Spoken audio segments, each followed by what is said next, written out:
un joug étranger.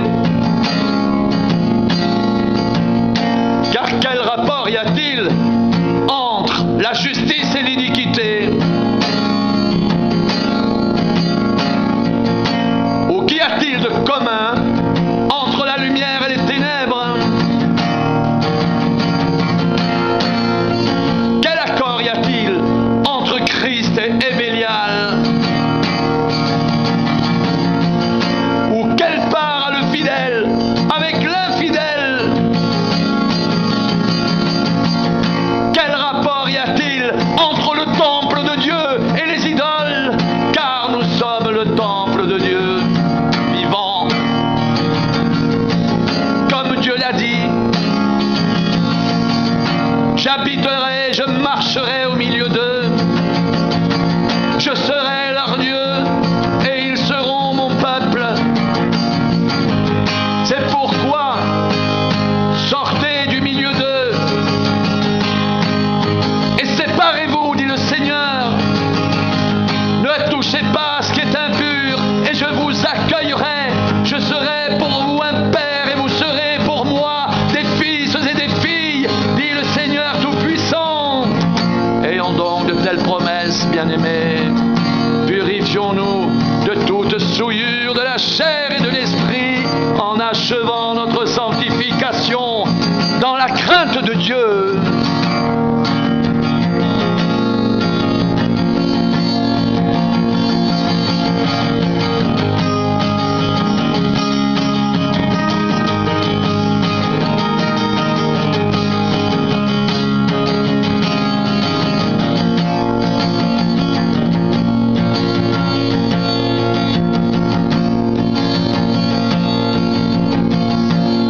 Travaillons avec Dieu, nous vous exhortons à ne pas recevoir la grâce de Dieu en vain, car il dit, au temps favorable, je t'ai exaucé, au jour du salut, je t'ai secouru, voici maintenant le temps favorable,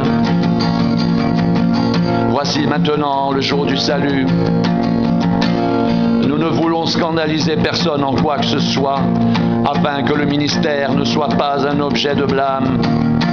Mais nous nous rendons recommandables à tous égards comme serviteurs de Dieu, par beaucoup de patience dans les tribulations, dans les calamités, dans les détresses, sous les coups, dans les prisons, dans les séditions, dans les travaux, dans les veilles, dans les jeûnes, par la pureté, par la connaissance, par la longanimité, par la bonté, par l'Esprit Saint, par un amour sincère, par la parole de vérité, par la puissance de Dieu, par les armes offensives et défensives de la justice, au milieu de la gloire et de l'ignominie, au milieu de la mauvaise et de la bonne réputation.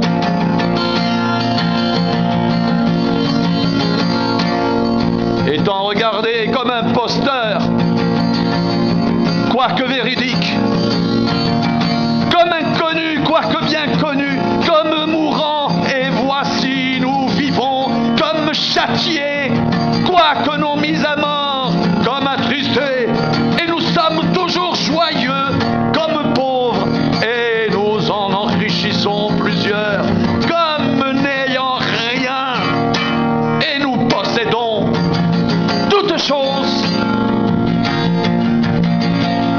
Notre bouche s'est ouverte pour vous, Corinthiens. Notre cœur s'est élargi. Vous n'y êtes point à l'étroit, mais c'est votre cœur qui s'est rétréci pour nous. Rendez-nous l'appareil. Je vous parle comme à mes enfants. Élargissez aussi votre cœur. Ne vous mettez pas avec les infidèles sous un joug étranger.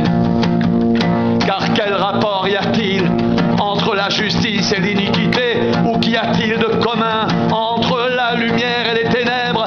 Quel accord y a-t-il entre Christ et Bélial? Ou quelle part a le fidèle avec l'infidèle? Quel rapport y a-t-il entre le temple de Dieu et les idoles? Car nous sommes le temple du Dieu vivant. Comme Dieu l'a dit, j'habiterai et je marcherai au milieu d'eux. Je serai leur Dieu, ils seront mon peuple. C'est pourquoi sortez du milieu d'eux et séparez-vous, dit le Seigneur.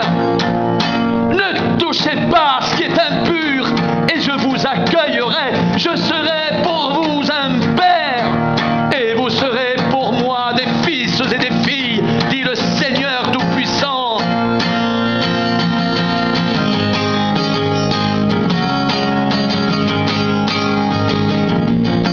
Ayant donc de telles promesses, bien-aimés, purifions-nous de toute souillure de la chair et de l'esprit, en achevant notre sanctification dans la crainte de Dieu.